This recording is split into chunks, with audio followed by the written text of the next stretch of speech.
महाड एमआयडीसीचा पार्किंगचा मुद्दा पुन्हा एकदा ऐरणीवर। बेजबाबदार पार्किंगमुळे नागरिकांना होतोय नाहक त्रास।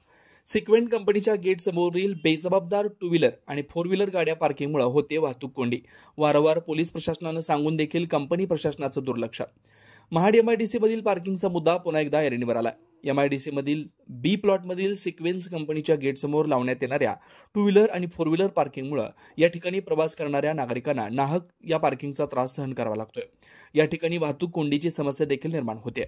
कारखानदार आपल्या कंपनीतील कामगारांच्या गाड्या या कंपनीच्या गेट समोर पार्किंग करत असल्यामुळे नाहक नागरिकांना या पार्किंगचा त्रास सहन करावा लागतोय।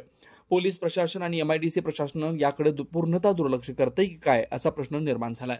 मुळात कारखानदारांना आपल्या कंपनीमध्ये येणाऱ्या कामगारांच्या गाड्या ह्या कंपनीच्या आवारात पार्किंग करायच्या असून त्यासाठी कंपन्यांमध्ये पार्किंग एफएसआय सोडण्याचे बंधनकारक असताना देखील कंपन्यांमार्फत याचं पालन होत नाही।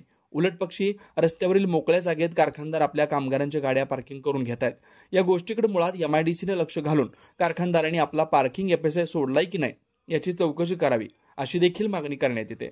एमआयडीसी मधील सिक्वेंट कंपनीच्या गेट समोर ही समस्या वारंवार येत असून महाड एमआयडीसीचे वाहतूक पोलीस येऊन वारंवार कारखान्याला समज देऊन देखील कारखाने ऐकण्याच्या मनस्थितीत नाहीत की काय असा प्रश्न निर्माण झालाय। सिक्वेंट कंपनीच्या गेट समोर लावण्यात येणाऱ्या अनधिकृत गाड्यांचा बंदोबस्त लवकरात लवकर पोलीस प्रशासनाने आणि एमआयडीसी प्रशासनाने मार्गी लावावा, अन्यथा याच रस्त्यावरती बसून आंदोलन करण्यात येईल असा इशारा देण्यात आलाय। ब्युरो रिपोर्ट, तेज मराठी न्यूज, महाड, रायगड।